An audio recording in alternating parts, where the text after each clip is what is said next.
ফলের ওপর বাড়তি সম্পূরক শুল্ক আরোপ করার প্রতিবাদে জাতীয় রাজস্ব বোর্ড এনবিআর এর সামনে মানববন্ধন ও সমাবেশ হচ্ছে ফল ব্যবসায়ীদের। সেখানে আছেন আমাদের সহকর্মী গোলাম কাদের রবু। আমরা যুক্ত হচ্ছি তার সঙ্গে। রবু, আপনার কাছ থেকে এ সম্পর্কে বিস্তারিত জানতে চাই।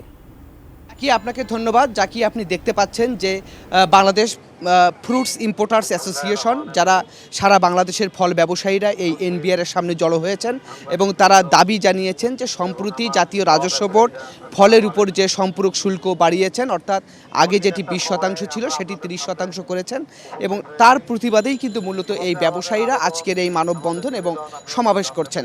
তাদের দাবি যে ফলের উপর বাড়তি শুল্ক নয়, বরং সেই শুল্ক আসলে কমিয়ে দিতে হবে, কারণ ফল কোনো বিলাসপণ্য নয়, এটি খাদ্যপণ্য এবং সাধারণ মানুষ এই ফলের উপর অনেকখানি নানা কারণে নির্ভরশীল।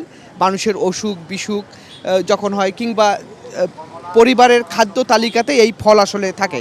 তো আজকে আমরা এই সমাবেশের ব্যাপারে একটু কথা বলবো। বাংলাদেশ ফ্রেশ ফ্রুটস ইম্পোর্টার্স অ্যাসোসিয়েশনের যে সম্মানিত সেক্রেটারি নুরুদ্দিন আহমেদ, তিনি আসলে আমাদেরকে একটু জানাবেন যে এই যে মানববন্ধন এবং তাদের যে দাবি সেই বিষয়টি। আমরা একটু আপনার কাছে জানতে চাই যে এই যে আপনারা যে মানববন্ধন করছেন, আপনাদের আসলে মূল দাবিটা আসলে কি? আমাদের মূল দাবি হচ্ছে সরকার দফায় দফায় আমাদের ফল ব্যবসায়ের প্রতি যে করের বোঝা চাপিয়ে দিয়েছে সেই করকে শিথিল করতে হবে। শিয়া বাটার ও ভিটামিন ই সমৃদ্ধ lily glam beauty soap. Lily, always beautiful. ফলকে বিলাসী পণ্য থেকে বাদ দিতে হবে। ফল রোগীর পথ্য, ফল শিশু খাদ্য এই হিসাবে গণ্য করে নিত্য প্রয়োজনীয় দ্রব্য মতন করে এটাকে গণ্য করতে হবে। এখন আমাদের উপরে যে করের ট্যাক্স চাপিয়ে দিয়েছে, যে করের বোঝা চাপিয়ে দিয়েছে, সম্পূরক শুল্ক চাপিয়ে দিয়েছে, ভ্যাট চাপিয়ে দিয়েছে, এটি চাপিয়ে দিয়েছে, আরডি চাপিয়ে দিয়েছে, এটাকে কমাইতে হবে।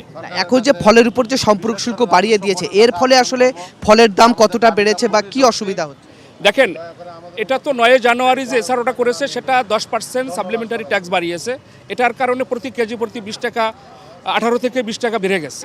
কিন্তু গত বছরে 3বারে দফায় দফায় আমাদের ফলের উপরে দাম বাড়ানো হয়েছে। এখন যদি সরকার যদি দাবি না মানে, তাহলে আপনাদের পরবর্তী কর্মসূচি? আমরা কঠোর, আমরা মাল তো ডেলিভারি নিতে পারবো না, মাল পচে যাচ্ছে, ডেলিভারি নিতে পারবো না, বিক্রি করতে পারবো না। তো যদি বিক্রি না করতে পারি তাহলে ডেলিভারি নিয়ে কি করব? হয়তো ডেলিভারি বন্ধ থাকবে, শুল্কায়ন বন্ধ থাকবে, চিটাগাং পোর্ট থেকে আমরা মাল খালাস করতে পারবো না, বিভিন্ন পোর্ট থেকে মাল ডেলিভারি বন্ধ থাকবে, আমাদের ফল বন্ধ থাকবে, ফল ডেলিভারি বন্ধ থাকবে। আপনাকে ধন্যবাদ। আপনাকেও ধন্যবাদ। দর্শক, আপনারা শুনছিলেন যে তারা বলছিলেন যে যদি তাদের এই দাবি মেনে নেওয়া না হয় তাহলে তারা আগামী 13 তারিখ থেকে তারা সারা দেশে ফল সরবরাহ বন্ধ রাখবেন। তবে তার আগে তারা সরকারের সাথে আলোচনা করে বিষয়টি সমাধানের চেষ্টা করবেন।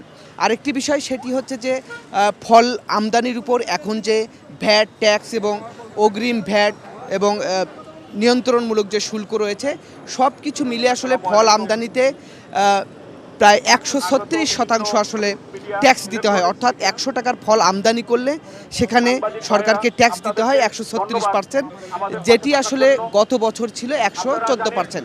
এজন্য ব্যবসায়ীরা বলছেন যে ফলের উপর এই বাড়তি শুল্ক কোনোভাবেই নয়। যদি ফলের উপর এই বাড়তি শুল্ক আরোপ করা থাকে তাহলে সামনে যে রমজান আসছে সেই রমজানে ফলের উপর বাড়তি দাম আরোপ হবে এবং সাধারণ মানুষের ক্রয় ক্ষমতার বাইরে চলে যেতে পারে এই ফলের দাম। তাই তারা দাবি জানাচ্ছেন যে ফলের উপর যে সম্পূরক শুল্ক এবং অন্যান্য যে কর রয়েছে সেটি আসলে কমানোর। জাকিয়া।